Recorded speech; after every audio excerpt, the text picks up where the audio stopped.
नमस्कार, मैं हूं गायत्री व्यास वीएनएम न्यूज रूम से। कोरोना काल में न जाने कितनी ऐसी घटनाएं देखने मिलेगी जिससे हर एक व्यक्ति का दिल दहल जाता है। अहमदाबाद की नवरंगपुरा श्रेय अस्पताल की जो घटना हुई है उसने पूरे गुजरात को और देश को हिला के रख दिया। इसमें कोरोना के 8 मरीज जिंदा जलकर खाक हो गए और ये घटना के चलते पीएम फंड से और सीएम फंड से उनको राहत दी जाएगी। मगर क्या इन परिवार को ये उनके परिवारजन वापस मिलेंगे? नहीं। और ऐसी लापरवाही हमारे देश में कई जगह पर देखी जाती है। ऐसी घटनाएं जब होती है और उस घटना के बाद में कई तहकीकात होती है, कुछ दिन बहुत ज्यादा सरकार की ओर से कड़े नियम बनाए जाते हैं, मगर उस नियमों का पालन कुछ दिनों बाद या कुछ महीनों बाद खत्म हो जाता है।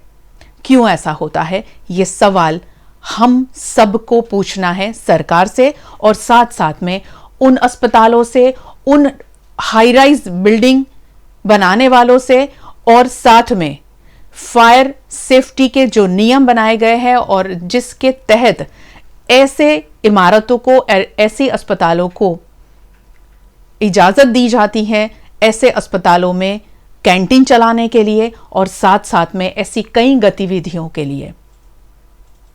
दुख उस बात का है कि ये केस अब बहुत लंबे समय तक चलेगा। न्याय कब मिलेगा और किस पर क्या कार्यवाही होगी वो बताना बहुत मुश्किल है। इसीलिए हम सबको जागरूक होने की बेहद ज्यादा जरूरत है। अपने आप को ये सवाल जरूर पूछिएगा आज। और अब नजर डालते हैं विश्व और देश के कोरोना संक्रमण के आंकड़ों पर। विश्व में कोरोना के 1,92,00,000 से ज्यादा मामले दर्ज हो चुके हैं, जिसमें से 1,21,00,000 से ज्यादा लोग रिकवर भी हुए हैं, जबकि 7,11,000 से ज्यादा लोगों की मौत हुई है। विश्व में 61 लाख जितने एक्टिव केस हैं। देश में कोरोना संक्रमितों की संख्या 20 लाख को पार कर गई है, जिसमें 13,30,000 से ज्यादा संक्रमित रिकवर हुए हैं और 5,97,000 से ज्यादा एक्टिव केस हैं, जबकि 41,000 से ज्यादा लोगों की अब तक हमारे देश में कोरोना संक्रमण के चलते मौत हुई है। बात करें देश के अलग अलग राज्यों में कोरोना संक्रमितों की, जिसमें महाराष्ट्र में कोरोना के सबसे ज्यादा 4,75,000 से अधिक केस हैं।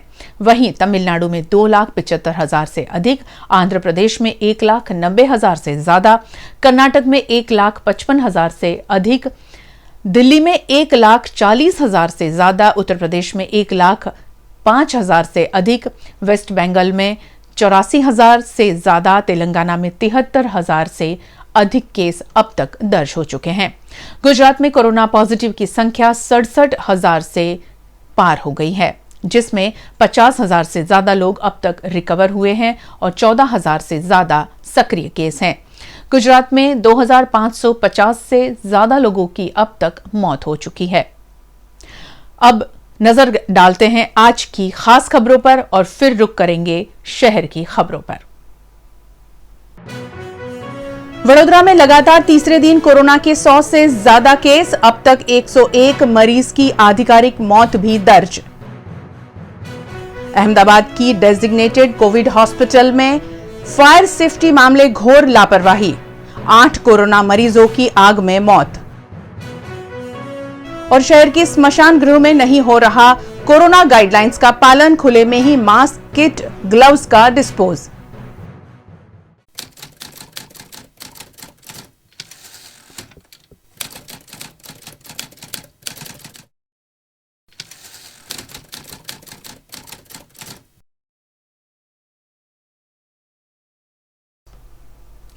शहर की बड़ी खबर से खबरों की शुरुआत करते हैं। वडोदरा में आज लगातार तीसरे दिन 100 से अधिक कोरोना केस दर्ज हुए हैं और आधिकारिक रूप से कोरोना से मृतकों की संख्या भी 100 से ज्यादा हो गई है। वडोदरा महानगर पालिका के स्वास्थ्य विभाग द्वारा आज जारी किए गए मेडिकल बुलेटिन में 104 कोरोना के नए केस की पुष्टि हुई है। इसके बाद अब शहर में कोरोना संक्रमितों की संख्या अब 5,256 हो गई है। स्वास्थ्य विभाग द्वारा 24 घंटों में 932 लोगों के सैंपल लिए गए थे, जिसमें से 828 नेगेटिव और 104 सैंपल पॉजिटिव आए हैं। 2 और लोगों की डेथ ऑडिट कमेटी ने मौत घोषित की है। शहर में अब आधिकारिक रूप से 101 संक्रमितों की कोरोना से मौत हुई है। 1126 मरीज फिलहाल शहर के विभिन्न अस्पतालों में इलाज ले रहे हैं, जिसमें से 925 स्टेबल हैं, 144 संक्रमित ऑक्सीजन पर है, 57 मरीज वेंटिलेटर पर है, 39 संक्रमित आज रिकवर भी हुए हैं, जिसके साथ कोरोना से स्वस्थ होने वालों की संख्या 4029 हो गई है। वहीं जीएसएफसी में आज भी कोरोना के 2 और पॉजिटिव मामले दर्ज हुए। जीएसएफसी के बेगिंग डिपार्टमेंट में काम करने वाले फर्टिलाइजर नगर के निवासी 55 साल के कर्मचारी और यूरिया प्लांट में कार्यरत 58 साल के मांजलपुर में रहने वाले कर्मचारी कोरोना संक्रमण का शिकार हुए हैं। जीएसएफसी में कुल 53 कर्मचारी कोरोना की चपेट में अब तक आ चुके हैं, जिसमें 1 कर्मचारी की मौत भी हुई है। अहमदाबाद के कोविड-19 अस्पताल में शॉर्ट सर्किट से लगी आग में 8 कोरोना मरीजों की मौत हो गई है, जिससे हड़कंप मच गया। घटना के बाद अस्पताल को सील कर दिया गया है और वहां से मरीजों को अन्य अस्पताल में भर्ती कर दिया गया है। अहमदाबाद के नवरंगपुरा इलाके की श्रेय हॉस्पिटल, जहां कोरोना मरीजों का इलाज चल रहा था, उसमें बीती रात करीबन 3:30 बजे आग लग गई और आग देखते ही देखते पूरे अस्पताल में फैल गई, जिसमें आईसीयू में भर्ती 8 कोरोना पेशेंट की मौत हो गई है। इनमें 5 पुरुष और 3 महिलाएं शामिल है, जिसके बाद फौरन प्रबंधन ने हरकत दिखाते हुए श्रेय अस्पताल को सील कर दिया है। 41 मरीजों को सरदार वल्लभ भाई पटेल अस्पताल में शिफ्ट किया गया है, जबकि कोरोना के मरीजों को पोस्टमार्टम के लिए भेज दिया गया है। श्रेय अस्पताल में तड़के 3:30 बजे आईसीयू से आग शुरू हुई और उसके बाद दूसरे वार्ड में भी आग फैल गई। आग शॉर्ट सर्किट की वजह से लगी होने की जानकारी मिल रही है। इस अस्पताल में कोविड के मरीजों के लिए 50 बेड है और हादसे के वक्त करीबन 40 से 45 कोरोना मरीज अस्पताल में भर्ती थे। इस दुर्घटना पर देश के प्रधानमंत्री मोदी ने राष्ट्रीय राहत कोष से मारे गए लोगों को 2-2 लाख रुपए के मुआवजा का ऐलान किया है, जबकि घायलों को 50-50 हजार रुपए दिए जाएंगे। वहीं गुजरात राज्य के मुख्यमंत्री सीएम रूपाणी ने मृतकों को 4 लाख की सहायता का ऐलान किया है, जबकि घायलों को मुख्यमंत्री की ओर से 50-50 हजार रुपए दिए जाएंगे। और अहमदाबाद के डेजिग्नेटेड कोविड श्रेय अस्पताल में लगी आग पर शहर के इलेक्ट्रिकल इंजीनियर और पॉलिटेक्निक के पूर्व प्रिंसिपल दिलीप पटेल ने कई सवाल उठाते हुए अस्पतालों को एनओसी देने की प्रक्रिया पर आपत्ति जताई। જે રીતના સવારમાં ટીવીમાં જોયું એ રીતના મને તો લાગે છે કે ઇલેક્ટ્રિકલનો ફોલ્ટ હોઈ શકે, કારણ કે જે ફ્યુઝ બોક્સ બતાવ્યું હતું સમાચારમાં એ પ્રમાણે મને ચોક્કસ ખાતરી છે કે ફ્યુઝ બોક્સમાં જે બળેલું દેખાતો હતો પોર્શન એ ઇલેક્ટ્રિકલ ફ્યુઝ આઉટ થયેલું હોય એવું લાગ્યું હતું। એટલે એના ઉપરથી હું જજ કરી શકું કે આ ઇલેક્ટ્રિકલ કનેક્શન ઓવરલોડ થવાથી ફાયર થયું હશે। અને જે રીતના 2 વર્ષ પહેલાં સુરતમાં બન્યું, કેટલા વિદ્યાર્થીઓનો જોખમ થયું, એમાં પણ આપણે જોયું કે સૌથી વધારે જે કારણ હતું એ ઇલેક્ટ્રિકલનું જ હતું અને જે ઘણા પાછળથી લોકોને ખબર પડી। એ જ રીતના વડોદરામાં પણ ઘણા ફાયરના કેસ બન્યા છે અને અમદાવાદમાં પણ તે જ વર્ષે એના થોડા જ સમય પછી ફ્લેટમાં પણ જે ધડાકો થયો એમાં પણ ઇલેક્ટ્રિકલનું જ કારણ હતું। એ સિવાય આપણી આજુબાજુની ઘણી બધી ઇન્ડસ્ટ્રીઝમાં પણ અથવા ગોડાઉનમાં જે ફાયર થતા હોય છે એમાં મોટા ભાગે ઇલેક્ટ્રિકલના કારણો હોઈ શકે છે। ઇવન આપણું MS યુનિવર્સિટીમાં પણ હમણાં થોડા વર્ષો ઉપર એક્ઝામ સેક્શન આગળ તમે જોયું તો ત્યાં પણ ફાયર થયું હતું। આ બધાની પાછળનું કારણ પ્રમાણે મને એવું લાગે છે કે જ્યારે ઇલેક્ટ્રિકલ લોડ આપણે મકાન બનાવતા હોય ત્યારે જે તે કોન્ટ્રાક્ટર અથવા માલિકોએ લોડ માગ્યો હોય તે, અને વર્ષો જતાં એની અંદર એજિંગના કારણે જે વાયરિંગ ઇન્સ્ટોલેશનમાં વાયરોમાં ક્રેક ડેવલપ થતી હોય છે, અને એ ક્રેક ડેવલપ થયા પછી જે મોઇશ્ચર જ્યારે આવતું હોય છે અથવા ગરમીનું પ્રમાણ વધતું હોય ત્યારે આવા ઇલેક્ટ્રિકલ શોર્ટ સર્કિટના કિસ્સાઓ મારી દ્રષ્ટિએ બનતા હોય છે. અને આ જ કારણોસર અહીંયા પણ એવું બન્યું હશે એવું મને ચોક્કસ લાગે છે. બીજું કે જ્યારે આ સંસ્થા બની હશે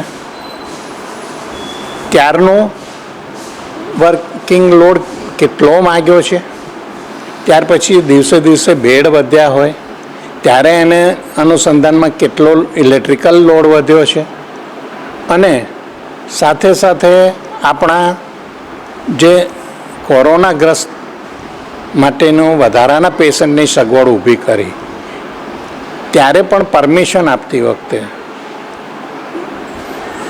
બીજી બધી રીતે ભૌતિક રીતે જે કહી શકાય એમ બેડ કે બીજું ફેસિલિટી ઊભી કરી હોય હોસ્પિટલમાં, પણ તે વખતે ઇલેક્ટ્રિકલ ઉપરનો લોડ કેટલો વધશે તેની પણ કદાચ તપાસ તો કરી જ હશે, કારણ કે સરકારમાં સારા નિષ્ણાતો બેઠા જ હોય છે અને તો જ IAS અધિકારીઓ પરમિશન આપી હશે. પણ કદાચ આ મુદ્દો સાઈડમાં રહી ગયો હોય ઉતાવળમાં તો આ એક મોટો ભોગ બનવા જરૂર છે. જ્યારે આપણે સરકારી સિસ્ટમ જે બનાવી છે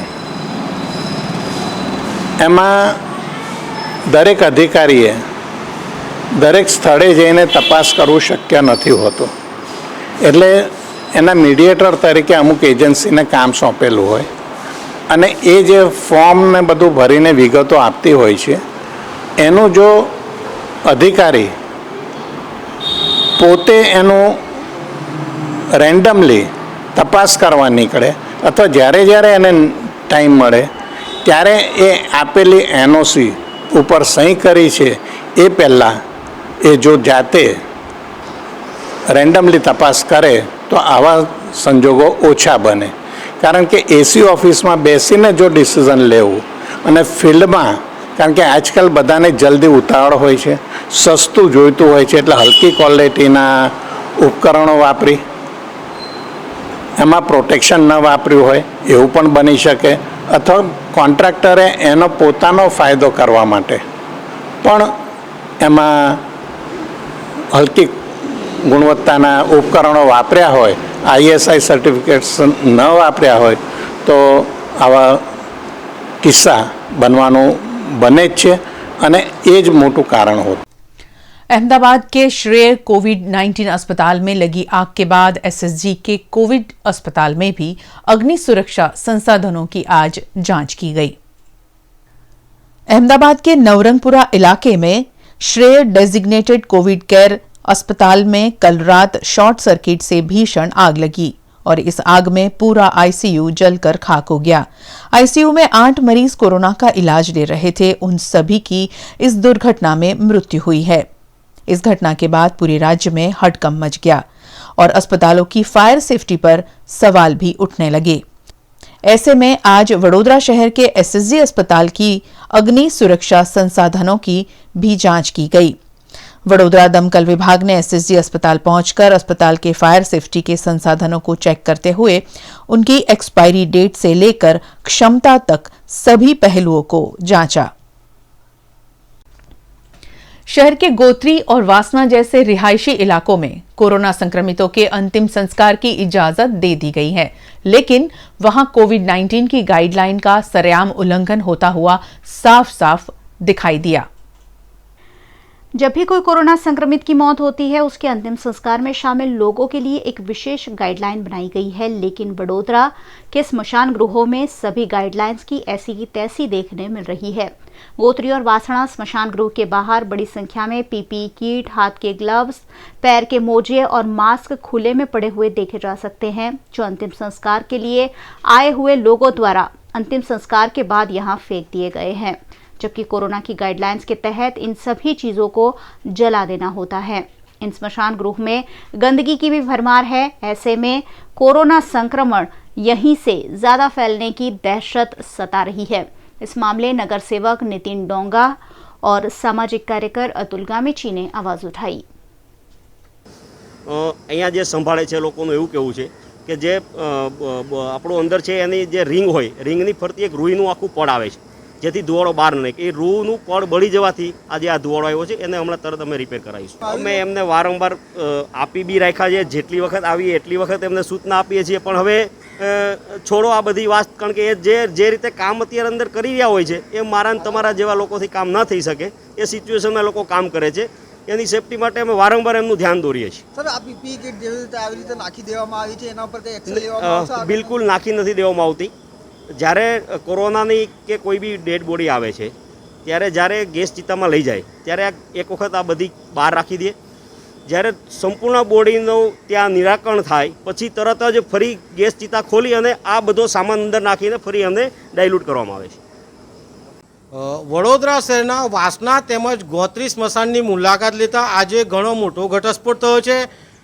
વાસના સ્મશાનમાં જતાં આજે ત્યાં પણ પીપીઈ કીટો ખુલ્લે આમ પડી રહી છે, મોટા કન્ટેનરમાં પડી રહી છે। જે હાથમાં પહેરવાના મોજા તે આમ તેમ રખડી રહ્યા છે, માસ્ક જેમ તેમ રઝળી રહ્યા છે, દારૂની પોટલીઓ વાસના સ્મશાનમાં મળી આવી છે। આ જ બધું જોતાં આજે ગોત્રી સ્મશાનની મુલાકાત લીધી। આ સ્મશાનમાં પણ આપ જોઈ શકો છો કે અહીંયા પીપીઈ કીટોના ઢગલા પડી રહ્યા છે। જે દર્દીનું મૃત્યુ થાય છે, દર્દીના મૃત્યુ થયા બાદ આ પીપીઈ કીટને સળગાવી દેવાની હોય છે। એની જાતે સ્વજન આવ્યા હોય છે, એ સ્વજનની પણ કીટ ઉતારીને સળગાવી દેવાની હોય છે। પરંતુ અહીં જોઈ શકો છો આ ગોત્રી સ્મશાન ને વાસના સ્મશાનમાં પીપીઈ કીટો સળગાવતા નથી। તેનો મતલબ એ થયો કે વડોદરા શહેરમાં કોરોના સંક્રમણ ટૂંક સમયમાં વધી જશે। આનાથી કહી શકાય કે કોરોના संक्रमण वडोदरा शहर में स्मशानों थी चालू थशे तेवुं लागी रह्युं छे। शहर के पुलिस कमिश्नर के रूप में नए कमिश्नर आरबी ब्रह्मभट्ट ने आज पुलिस भवन पहुंचकर अपना कार्यभार संभाल लिया है। वडोदरा शहर के पुलिस कमिश्नर के रूप में सराहनीय भूमिका निभाने के बाद अनुपम सिंह गहलोत का आईबी डिपार्टमेंट में तबादला हुआ है और शहर में पुलिस कमिश्नर का पदभार आईपीएस आरबी ब्रह्मभट्ट को सौंप दिया गया है। आरबी ब्रह्मभट्ट आज पुलिस भवन पहुंचे, जहां इस मौके पर पुलिस जवानों और अधिकारियों द्वारा उन्हें सलामी दी गई और उसके बाद आरबी ब्रह्मभट्ट ने नए पुलिस कमिश्नर के रूप में अपना पदभार संभाला। इस मौके पर विदाई ले रहे पुलिस कमिश्नर अनुपम सिंह गहलोत भी उपस्थित रहे। उन्होंने गुलदस्ता देकर आरबी ब्रह्मभट्ट का स्वागत किया। आरबी ब्रह्मभट्ट सन 1981 बैच के आईपीएस हैं। वडोदरा शहर को आरबी ब्रह्मभट्ट के रूप में तीसरे गुजराती पुलिस कमिश्नर की सेवाएं प्राप्त हो रही है। इससे पहले गुजराती पुलिस अधिकारी एम मेहता और राजन प्रियदर्शिनी की सेवाएं वडोदरा को मिल चुकी है। गांधीनगर में अक्षरधाम पर हुए हमले के दौरान उम्दा भूमिका निभाने वाले आरबी ब्रह्मभट्ट को राष्ट्रपति पुरस्कार से भी नवाजा जा चुका है। खास કરીને જ્યારે હું વડોદરા આવ્યા, વડોદરા મારા એક ત્રીજા ટર્મ હતા। પહેલા વખત વડોદરા સિટીમાં મેં નોકરી કરી, પરંતુ એટલા જ ખબર હતી કે વડોદરા શહેરના લોકો ખૂબ જ જો એક્ટિવ લોકો છે, જે એકદમ ઇન્વોલ્વ રહે છે તંત્રના કામગીરીમાં, અને જ્યારે તંત્ર જો ગડબડ કામ કરે એના કાન બી ખીચે છે અને સાથોસાથ એપ્રિશિએટ બી કરે છે। અને જ્યારે હું 2 વર્ષ કાર્યકાળ દરમિયાન અમે જોયા कि घણા બધા जो सुधारो अमे पुलिस में लावा माटे जो प्रयत्नों करा અને ઘણા બધા सुधारो आया हमारा कॉन्स्टेबलरी स्टाफ से लेना सीनियर अधिकारी तक कि लोग प्रजाना काम माटे ज अमे लोग बैठा छीए। तो प्रजाना काम केवी रीते सारी रीते करिए, तो एमां जो बिहेवियरल चेंज था, जो अमारा वाड़ी वर्तनना चेंजीस था, एमां जो कोशिश थई एना बधा श्रेय अपना वडोदरा शहरना लोकोना अने मीडियाना मित्रोने जाय छे कि जेना माध्यमथी घणी बधी इन्फॉर्मेशन आपले थई। अने जो पुलिस ने एक पॉजिटिव अभिगम जो अमे चाहे फ्लड चाहे कोविड एना पछीनो जो समय दरमियान मळाया त्यौहारों बंदोबस्त हो, तो एना माटे जो सर्वप्रथम तो समग्र अपना वडोदरा शहर प्रजाजनों आभार मानु छूँ, मीडिया ने मित्रों आभार मानु छूँ। जे रीते आपे सहकार मने आप्या जो मारी टीम ने आप्या अने आवनार टीम ने भी आ रीते आपता रहेशो ए बधाने अमे रिक्वेस्ट भी करीए छीए। अने फरीथी बधा लोगोने खूब खूब धन्यवाद जो मारा मने एटला सहकार आप्या। પડકાર ગેહલોત સાહેબે જે કંઈ કામગીરી શરૂ કરેલી છે એ કામગીરીને શું છે કે આગળ વધારવાની છે। કાયદો અને વ્યવસ્થા સારી રીતે જળવાય, ગુનેગારો ઉપર અંકુશ રહે અને લોકો સુખી અને સલામતીથી જીવી શકે, મહિલાઓ પણ શાંતિથી શું છે કે જીવી શકે અને એમને સલામતીની ભાવના પેદા થાય એવું જે સિટી પોલીસ કામ કરતી આવી છે એ પ્રમાણેનું જ કામ શું છે કે આગળ ધપાવે. પ્રથમ અપીલ કે પ્રજા સાથ અને સહકાર આપે. જેવો ગેહલોત સાહેબને સાથ અને સહકાર આપ્યો એવો જ સાથ અને સહકાર પ્રજા તરફથી આપના તરફથી મળી રહે, જેના કારણે આપણે સિટી પોલીસ એક ટીમ તરીકે સારી કામગીરી કરી. शहर के गणेश भक्तों को मिट्टी की गणेश प्रतिमा की स्थापना की प्रेरणा गुजरात मिट्टी काम कलाकारी एंड रूरल टेक्नोलॉजी इंस्टीट्यूट द्वारा दी जा रही है। पिछले दिनों सैकड़ों की संख्या में दशामा की प्रतिमाओं की शहर में स्थापना की गई थी और उसके बाद प्रशासन द्वारा विसर्जन पर लगाई गई रोक के चलते सैकड़ों दशामा की प्रतिमाओं के विसर्जन का विकट प्रश्न खड़ा हो गया था, क्योंकि उनमें से ज्यादातर प्रतिमाएं प्लास्टर ऑफ पेरिस की थी, जिसका घरों में विसर्जन संभव नहीं था। अब गणेश महोत्सव का त्योहार नजदीक है, ऐसे में पहले से ही गणेश भक्तों को मिट्टी की गणेश प्रतिमा की स्थापना की प्रेरणा दी जा रही है। इसी के तहत गुजरात मिट्टी काम कलाकारी संस्थान द्वारा 200 जितने प्रतिमा बनाने वालों को रोजगार देकर 2000 मिट्टी की गणेश प्रतिमाएं तैयार करवाई गई है। भावनगर से लाई गई विशेष मिट्टी से बनी इन गणेश प्रतिमाओं का गोरवा में सीके प्रजापति स्कूल में निःशुल्क वितरण किया जा रहा है, जिससे लोग अपने घरों में मिट्टी की गणेश प्रतिमाओं का स्थापन कर सके और उनका विसर्जन भी घरों में ही किया जा सके। આજે વિનામૂલ્યે ગણેશજીની મૂર્તિની માટીની મૂર્તિનું પ્રાધાન્ય આપી અને દરેક જણ ઘરે ઘરે મૂર્તિની સ્થાપના કરે એ રીતે અમે આયોજન કર્યું છે। એમાં સૌપ્રથમ તો કહેવા માગીએ છીએ કે અત્યારનો ટાઈમ કોરોનાના વાયરસના કારણે આજે ડિસ્ટન્સ રાખવાનું હોય, સુરક્ષા રાખવાની હોય, દરેક જણને એકબીજાનું ડિસ્ટન્સ રાખી ભેગા ન થવાય। સરકારે જાહેર કાર્યક્રમ પર પ્રતિબંધ મૂકેલા હોય ને આવા ધાર્મિક પ્રસંગ હોય, શ્રી ગણેશની સ્થાપના અને શ્રી ગણેશજીની સ્થાપનાની સાથે જ આપણે હિન્દુ ધર્મ મુજબ ગણેશજીની પૂજા પહેલાં કરતા હોય છે।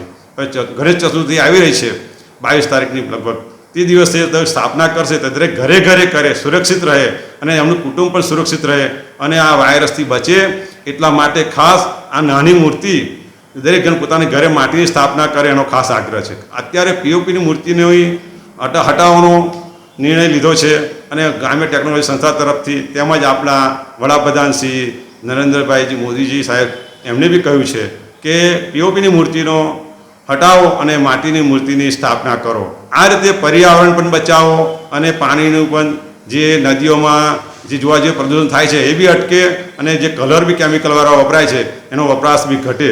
આ રીતે જીવનમાં દરેકને સુખ સમૃદ્ધિ વધે અને ગણેશજી જે છે વિઘ્નહર્તા છે, દરેકના વિઘ્ન હણે અને આ રીતે આપણે જે ધાર્મિક પ્રસંગ જે છૂટથી કરતા હતા એ કરી શકીએ એવી પ્રભુને પ્રાર્થના।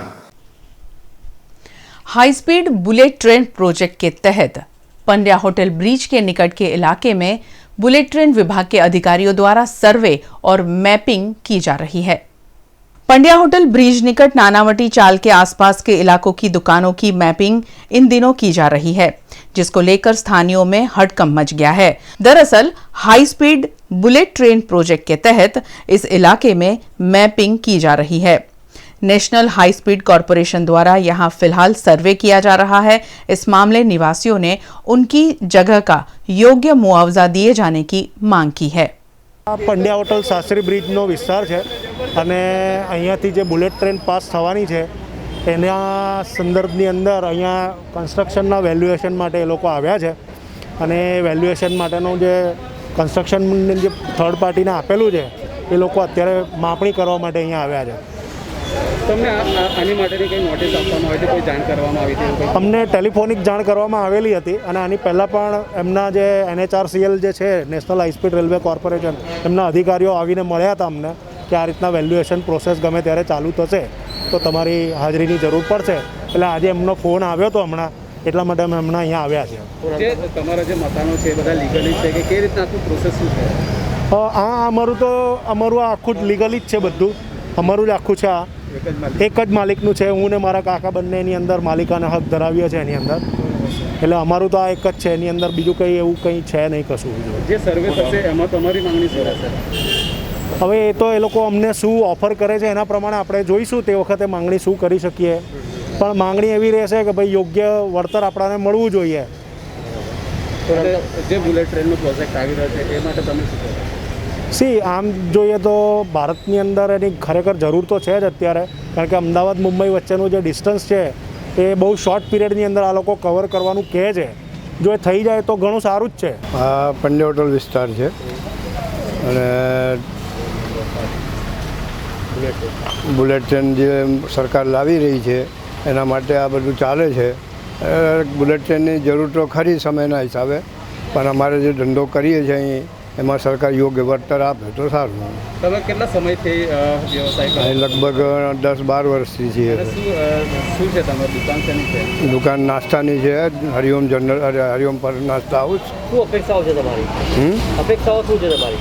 અપેક્ષા તો સાહેબ રોજી રોટી મળે, બીજે હવે નવી જગ્યાએ જઈએ તો એકદમ તાત્કાલિક ગોઠવાય નહીં. એટલે જૂની જગ્યા છે અહીં વળતર સારું મળી જાય તો ઠીક છે. પંડ્યા વિસ્તારમાં અને પંડ્યા બ્રિજની આજુબાજુમાં અને પ્રોપર્ટી વેલ્યુએશન માટે બુલેટ ટ્રેનની કામગીરીમાં મકાનના બાંધકામ ને એ બધું જે છે તે. એટલે આ પ્રોજેક્ટ માટે પ્રોજેક્ટ માટે કેટલા સમય પહેલાં આપણી કામગીરી તમારે કરવી પડે? એવું કંઈ તો જે પ્રમાણે નોટિસ આવે એ પ્રમાણે કાमगिरी થાય. एमएस यूनिवर्सिटी के छात्रों का परीक्षा का इंतजार अब खत्म हो गया है. एमएस यूनिवर्सिटी में रद्द किए गए मॉक टेस्ट अब 13 अगस्त से लिए जाएंगे. एमएस यूनिवर्सिटी में 1 अगस्त से ऑनलाइन मॉक टेस्ट लिया जाना था, लेकिन वेबसाइट हैक होने से सर्वर में आई दिक्कत के चलते मॉक टेस्ट रद्द कर दिया गया है, जो अब 13 अगस्त से शुरू किया जाएगा. इस दौरान यूनिवर्सिटी द्वारा सर्वर को स्ट्रॉन्ग बनाने की कोशिश भी की जा रही है, ताकि अब जब भी परीक्षा का आयोजन हो छात्रों को दिक्कतें उठानी ना पड़े और सर्वर पर साइबर अटैक जैसी घटनाओं को भी रोका जा सके. महाराजा सयाजीराव यूनिवर्सिटी ऑफ बड़ौदा की जो ऑनलाइन एग्जामिनेशन की मॉक टेस्ट 1 और 2 अगस्त के दिन जो तय हुई थी उसको स्थगित किया था. एक सिक्योरिटी मेजर्स का इश्यू होते हुए सिस्टम को थोड़ा और सज्ज करने के लिए थोड़ा सा और समय लिया है. यही मॉक टेस्ट अब 13 तारीख से शुरू होगी और फेज वाइज आगे जाके ये मॉक टेस्ट चलेगी. मॉक टेस्ट फैकल्टी वाइज शुरू होगी, तो बच्चों की संख्या निर्भर करती है कौन कौन सी फैकल्टी को किस किस दिन कौन से स्लॉट में एलोकेट किया जाता है. और देश के गृह मंत्री अमित शाह के स्वस्थ होने की कामना के साथ शहर में महामृत्युंजय यज्ञ का आयोजन किया गया. देश में कोरोना संक्रमितों का आंकड़ा 20 लाख के आसपास पहुंच गया है. ऐसे में क्या आम और क्या खास, हर कोई कोरोना वायरस की चपेट में आ रहा हो, चाहे वो नेता हो चाहे वो अभिनेता. इस सूची में देश के गृह मंत्री अमित शाह का नाम भी शामिल है. गृह मंत्री अमित शाह पिछले दिनों कोरोना वायरस से संक्रमित पाए गए थे और फिलहाल वे अस्पताल में इलाज ले रहे हैं. ऐसे में उनके अच्छे स्वास्थ्य की कामना के लिए गुजरात राज्य के मंत्री योगेश पटेल द्वारा वडोदरा के नवनाथ में से एक जागनाथ महादेव मंदिर में 1008 शिवलिंग बनाकर महामृत्युंजय जाप का आयोजन किया गया. सुबह 10 बजे से शाम 5 बजे तक इस शिव यज्ञ के जरिए गृह मंत्री अमित शाह के अच्छे स्वास्थ्य की कामना की गई. और अब रुकते हैं एक छोटे से ब्रेक के लिए. ब्रेक के बाद खबरों में बहुत कुछ है बाकी, आप बने रहे हमारे साथ.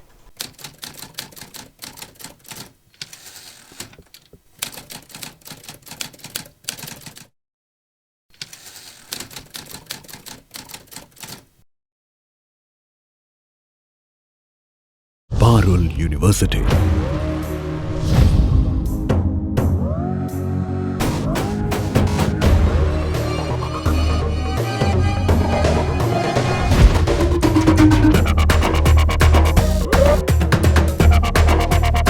Parul university Vadodara Gujarat. Indian Oil Gujarat Refinery, 60 years of serving India. We have a billion plus Indians to thank. Your support fuels our passion to serve. Futurelink consultants 18 years of experience जो देगा आपके सपनों को पंख. A one stop support service for student, immigration and spouse dependent visa to Canada. Futurelink देता है Australia, UK, USA and New Zealand के लिए स्टूडेंट वीजा. साथ ही यहाँ हाईली क्वालिफाइड फैकल्टी देती है IELTS एंड PTE की कोचिंग, वो भी फ्लेक्सिबल टाइमिंग में. Visit Futurelink head office 216 Atlantis near Genda circle और Manjalpur branch 315 Pinakin plaza Vadodara. Paneri ethnic and stylist short and long kurtis, leggings, Patiala, palazzo और पैंट की ढेरों वैरायटीज के साथ पानेरी में है इनरवेयर का भी कलेक्शन। अमांटे, ट्रायम, लेनिसा, जॉकी, लिबर्टी वर्ल्ड जैसी इंटरनेशनल ब्रांड के साथ स्वीट ड्रीम, सोनाली, ट्राइलो, एनामोर, लावण्य और जूलियट ब्रांड भी। और हाँ, पानेरी में अब अवेलेबल है मेंस अंडरगारमेंट्स, मेंस नाइटवेयर और मेंस स्पोर्ट्सवेयर भी। पानेरी 10 राजनगर सोसाइटी नियर कलश circle, Akota stadium road, Vadodara. GIHM, Gujarat Institute of Hotel Management, 25 years of excellence in hotel management education, rated best hotel management institute by CSR and second in Gujarat by CSR survey. 100% placement Gujarat की सबसे पुरानी hotel management institute. GIHM का मकसद सिर्फ अच्छी शिक्षा देना ही नहीं, मकसद है स्टूडेंट्स में आत्मविश्वास और आत्मनिर्भरता की कमी पूरी करना। यहाँ है AC क्लासरूम, लेटेस्ट टेक्नोलॉजी से एडवांस स्टडी, देश विदेश में 5 स्टार होटल और क्रूज लाइन में 100% placement. Gujarat institute hotel management behind Sun Pharma research centre next to Ashwamegh, Akota, Vadodara.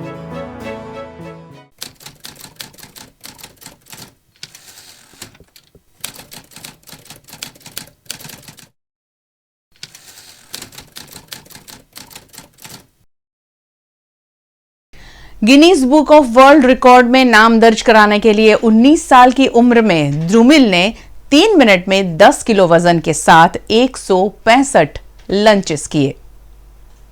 शहर के विकास स्पोर्ट्स एंड चैरिटेबल ट्रस्ट द्वारा पहली बार Guinness book of world records में नाम दर्ज कराने के लिए कोशिश की गई, जिसके तहत भरूच के 19 साल के द्रुमिल तोशनीवाल को वजन के साथ लंचेस करने की ट्रेनिंग दी गई थी। द्रुमिल ने 3 मिनट में 10 किलो वजन के साथ 165 लंचेस किए। इस मौके पर विधायक मधु श्रीवास्तव, मार्शल आर्ट के chief coach Bablu Sawant, Vikas sports and charitable trust के फाउंडर सोनल मैकवान की उपस्थिति रही। मैं ये वर्ल्ड रिकॉर्ड लंचेस में बना हूँ जो 3 मिनट का है और उसका वर्ल्ड रिकॉर्ड है 165, तो मैंने आज किया जो 174 है और मैंने वो तोड़ दिया है। तो मैं वर्ल्ड रिकॉर्ड बनाने के लिए इसलिए चाहता हूँ क्योंकि एक्चुअली मैं फुटबॉल प्लेयर हूँ, तो मेरे को फुटबॉल में जाना है। तो मैंने आसपास और अपने काफ़ी सीनियर दोस्तों से भी रिसर्च किया कि उन्होंने बोला कि आप कुछ ऐसा अचीवमेंट कीजिए जिसका आपका क्लब में आराम से अच्छे से सिलेक्शन हो जाए फुटबॉल क्लब में। इस वर्ल्ड रिकॉर्ड से कहना चाहता हूँ कि यह अपना इंडिया पहले से रोशन है, लेकिन हम इसको और रोशन करना चाहते हैं ताकि ये वर्ल्ड रिकॉर्ड और बढ़े और फिटनेस अवेयरनेस भी बढ़े सब में। जो ओल्ड पीपल है, जो बच्चे हैं, उन सब में भी फिटनेस अवेयरनेस होनी चाहिए। अगर फिटनेस के पीछे भागेंगे तो ही हमारा बॉडी और जो हमारा बॉडी सिस्टम है वो अच्छा रहेगा। एक्चुअली जो हम रिकॉर्ड बनाए हैं लंजी से, गिनीज बुक का ये रिकॉर्ड है 160, 160 का था रिकॉर्ड 3 मिनट के अंदर में और 10 किलो वजन के साथ। हमारा फाइटर ने 174 एग्जैक्टली उसने किया है 3 मिनट के अंदर में। और नेक्स्ट रिकॉर्ड हम और 3 वर्ल्ड रिकॉर्ड बना रहे हैं और नेक्स्ट मंथ को हम 3 वर्ल्ड रिकॉर्ड बना रहे हैं, जिसमें पाकिस्तान का रिकॉर्ड है और आयरलैंड का रिकॉर्ड है, हम तोड़ रहे हैं। આજે મને વિકાસ ટ્રસ્ટ લોકોએ મને આમંત્રિત કર્યો એક વર્લ્ડ રેકોર્ડ તોડવા માટેનો એક એમનો રેકોર્ડ છે એ વિષય મને બોલાવ્યા છે, તો એમનો ખૂબ ખૂબ પહેલાં તો આભાર માનું છું ને આવું કસરતનું ને જે વર્લ્ડ રેકોર્ડનું આવું કરતા રહે અને આગળ વધે એવી મારી એમને પ્રભુને પ્રાર્થના કરું। બહુ ગર્વની વાત છે વડોદરાનું। અગાઉ બી ક્રિકેટ માટે બી હતું તો જે સહકાર આપવાના હતા આપણે આપવાના પ્રયાસ કર્યા છે અને આગળ વધશે ત્યારે અમારાથી જે શક્તિ ભક્તિ થવાની એ તો અમે કરતા આવ્યા છે અને કરતા રહેવાના છે। सदियों के इंतजार के बाद अयोध्या में राम मंदिर बनाने की नींव रखी गई, जिस पर खुशी जाहिर करते हुए शहर के कॉफी पेंटर उदय कोरडे ने एक उम्दा कॉफी पेंटिंग के जरिए हूबहू अयोध्या राम मंदिर बनाया है। अयोध्या में राम मंदिर शिलान्यास की खुशी और उत्साह देश भर में देखा गया। शहर के कॉफी पेंटर ने इस खुशी को अपनी कला के जरिए प्रदर्शित किया। उसमें उन्होंने अयोध्या के मंदिर का सुंदर कॉफी पेंटिंग बनाया है। शहर के कलाकार उदय कोरडे अपने कॉफी पेंटिंग के लिए काफी मशहूर हैं। इस खास मौके पर अयोध्या के मंदिर और देश के प्रधानमंत्री नरेंद्र मोदी और उत्तर प्रदेश के मुख्यमंत्री योगी आदित्यनाथ को भी उदय कोरडे ने अपने कॉफी पेंटिंग में शामिल किया है। बड़ौदा मुस्लिम डॉक्टर्स एसोसिएशन द्वारा वडोदरा के बाद अब डभोई में भी कोविड केयर सेंटर शुरू करने की कार्यवाही की गई। डभोई में कोरोना के केस लगातार सामने आ रहे हैं। ऐसे में बरोडा मुस्लिम डॉक्टर्स एसोसिएशन संचालित वेगा मदरसा दारुल उलूम महमूदिया में जल्द ही कोविड-19 सेंटर शुरू करने की कार्रवाई की जा रही है। बरोडा मुस्लिम डॉक्टर्स एसोसिएशन द्वारा डभोई में 100 बेड का कोविड-19 सेंटर शुरू किया जाएगा, जिसकी अनुमति भी सरकार ने दे दी है। सेंटर में सभी तरह का इलाज और सुविधाएं निशुल्क बिना लक्षण वाले कोरोना संक्रमितों को प्रदान की जा सकेगी। सेंटर शुरू करने के भागरूप बड़ोदरा के मुस्लिम अग्रणी मुफ्ती इमरान और जुबैर गोपलानी ने अपनी टीम के साथ डभोई मदरसा का दौरा किया। बरोडा मुस्लिम डॉक्टर्स एसोसिएशन की सरपरस्ती में एक और सेंटर वेगा मदरसे में होने जा रहा है। यहाँ पर तकरीबन 100 बेड का इंतज़ाम इनिशियली किया है और ज़रूरत लगेगी तो यहाँ पर हमारे पास 500 बेड का इंतज़ाम है। यहाँ के डभोई के नौजवान लड़कों ने और डभोई के डॉक्टरों ने और डभोई की हर जमातों ने मिलकर इसका इंतज़ाम किया है। मैं इन नौजवानों को इसकी मुबारकबाद देता हूँ और गवर्नमेंट को और यहाँ के लोगों को ये कहना चाहता हूँ कि यहाँ पर इलाज, खिदमत, सेवा हर हिंदुस्तानी की होगी। किसी एक धर्म, जात या मज़हब के लोगों को देखकर ये सेंटर नहीं बनाया गया है। अल्लाह हम सबको इससे शिफा लेने की और पूरी इंसानियत की खिदमत करने की तौफीक अता फरमाए। मिशन मंगलम योजना अंतर्गत पादरा के सखी मंडल की बहनों को रोजगारी देने के लिए रुई की बाती बनाने की मशीन वितरित किए गए। बड़ोदरा जिला ग्राम विकास एजेंसी मिशन मंगलम योजना अंतर्गत गांव में महिलाओं को स्वनिर्भर बनाने के भागरूप विभिन्न सहायता प्रदान की जा रही है, जिसके तहत पादरा के सखी मंडल की बहनों को रुई की बाती बनाने की मशीन दी गई है। 23 सखी मंडलों को तालुका पंचायत अधिकारियों के हाथों इन मशीनों का वितरण किया गया। આજે અમને મિશન મંગલમ યોજના અંતર્ગત એનઆરએલ યોજના અંતર્ગત અમને ડીઆરએલએમ તરફથી અમને ડીઆરડીમાંથી અમને રૂની દિવેટોના મશીન આપેલમાં આવે છે। એમાં પાદરા તાલુકામાં 23 મંડળોમાં રૂની દિવેટોના મશીન આપવામાં આવે છે અને પીપળીમાં અમને 4 મશીનો આપવામાં આવે છે। આનાથી અમે પીપળી ગામમાં 180 બહેનો અમારી સાથે સંકળાયેલી છે। તેમાં અમે આજીવિકા માટે એનું ઉત્પાદન કરી અને પાદરાને નજીકની વસ્તીમાં અમે એનું કામ કરી અને વેચાણ કરીશું। जिला ग्राम विकास योजना के सहयोग से डे एनआरएलएम योजना रिगार्डिंग सखी मंडल को 23 डीए बनाने के मशीन दिया गया, जिससे उनकी आजीविका में बढ़ोतरी होगी। बहनों को गरीबी से बाहर लाने का अच्छा प्रयास एनआरएलएम द्वारा किया गया है। कल शाम 6 बजे से आज दोपहर तक 11 और कोरोना संक्रमितों की शहर में मौत हुई है।